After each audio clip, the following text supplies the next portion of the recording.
Hello বন্ধুরা, চলে এসেছি সংস্কৃতি তনা চ্যানেলে আরেকটা নতুন ভিডিও নিয়ে। দেখতেই পাচ্ছ এখানে রামায়ণম। তবুও আমি রামায়ণ নিয়ে একটা ভিডিও অলরেডি পোস্ট করে ফেলেছি, কিন্তু আজকের ভিডিওটাতে একটু স্পেশাল কিছু পয়েন্টস দেবো যেখান থেকে তোমরা পরীক্ষাতে প্রশ্ন আসবে এটা তোমরা ধরে নিতে পারো। কারণ প্রত্যেকটা কাণ্ডের নাম, কাণ্ডে কটি করে স্বর্গ আছে এবং সেই কাণ্ডের প্রত্যেকটি ঘটনা জানো তোমরা পরীক্ষাতে একটি না একটি ঘটনা দিয়ে দেবে এবং বলবে এটি কোন কাণ্ডতে আছে এবং কোনটা সবথেকে বড় কাণ্ড এবং ছোটো কাণ্ড সমস্ত এই ভিডিওটার মধ্যে তোমরা পেয়ে যাবে। এবং তোমাদের জন্য একটা দারুণ সারপ্রাইজ আছে ভিডিওর একদম লাস্টে আমি তোমাদেরকে বলবো। তো ভিডিওটাতে একদম শেষ পর্যন্ত থাকো এবং চলো ভিডিওটা শুরু করি। প্রথমেই দেখতে পাচ্ছ রামায়ণের প্রথম কাণ্ড হচ্ছে আদিকাণ্ড বা বালকাণ্ড। ৭৭টি স্বর্গ রয়েছে। মহর্ষি নারদ বাল্মীকিকে রামের চরিত্র চিত্রণ শুনিয়েছিলেন। ব্রহ্মা বাল্মীকিকে রামায়ণ রচনার জন্য উৎসাহিত করে। রাম সীতা প্রভৃতি চরিত্রের বর্ণনা।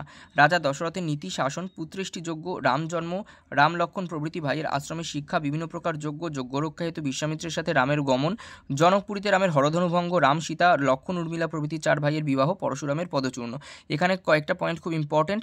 রামের হরধনুভঙ্গ, পরশুরামের পদচূর্ণ এটা, এবং এখানে হচ্ছে গিয়ে তোমার দশরথের নীতি, এটা খুব পুত্রেষ্টির যোগ্য, এগুলো খুব ইম্পর্টেন্ট। এইবার দেখতে পাচ্ছ অযোধ্যাকাণ্ড 119টি স্বর্গ। সাহিত্যিক দৃষ্টিতে কাণ্ডটি অত্যন্ত মহত্বপূর্ণ।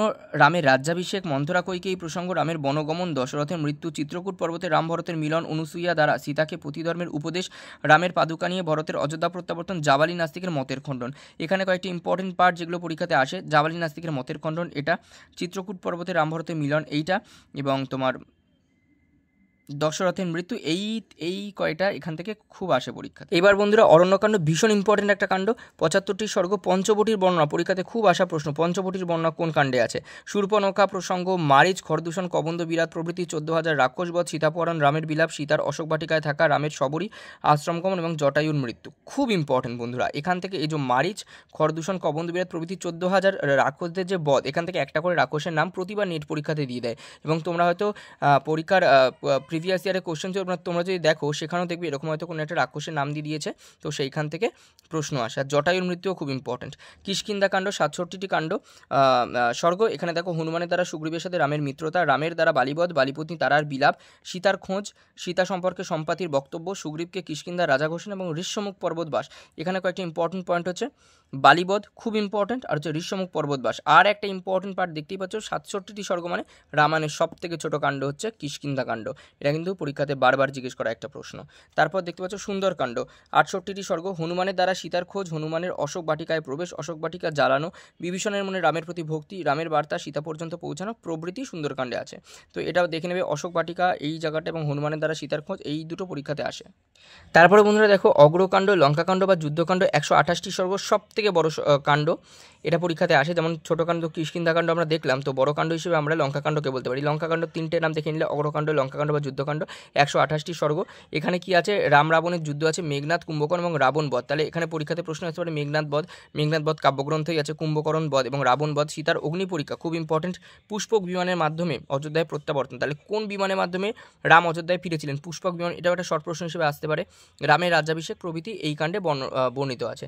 উত্তরকাণ্ড এবং শেষ কাণ্ড যেটাতে 111টি স্বর্গ আছে, লবকুশ জন্ম, সীতার পাতাল প্রবেশ, এইটা পরীক্ষাতে খুব আসে। হনুমানের জন্মবৃত্তান্ত, রাবণের জন্মবৃত্তান্ত, সীতার পূর্বজন্মে বেদবতী হওয়া, এটা খুব ইম্পর্টেন্ট পয়েন্ট। বালির রাবণকে কোলে রাখার প্রসঙ্গ, শত্রুঘ্ন দ্বারা লবণাসুর এবং সম্মুখ বধ। ওখানে দেখো অরণ্যকাণ্ডে আমরা বেশ কয়েকটা অসুরের নাম পেয়েছি, আর এইখানে উত্তরকাণ্ডতে আমরা দুটো ইম্পর্টেন্ট অসুর, সম্মুখ বধ এবং লবণাসুর বধ, এই দুটো কিন্তু পেলাম। আমার মনে আছে নেট পরীক্ষাতে একবার সম্মুখ বধ রামায়ণে কোন কাণ্ডে আছে এই প্রশ্নটা কিন্তু এসেছিল, এবং লবণাসুরটাও এসেছিল। তো ভালো করে এগুলো দেখে রাখবে।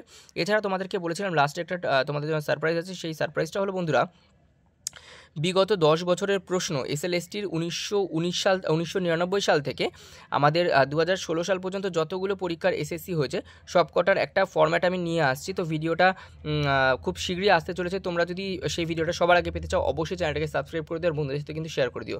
তো এই ভিডিওটা কেমন লাগলো, এরপর তোমরা কি ভিডিও চাও অবশ্যই কমেন্ট করে আমাকে জানিও, তাহলে আমি তার উপর নতুন ভিডিও তৈরি করবো। তো বন্ধুরা আজকে এই পর্যন্তই, দেখা হচ্ছে নেক্সট ভিডিওতে। আর ভিডিওটা যদি ভালো লাগে চ্যানেলটা সাবস্ক্রাইব করে একটা লাইক করে দেবে এবং বন্ধুদের সাথে শেয়ার করে দেবে।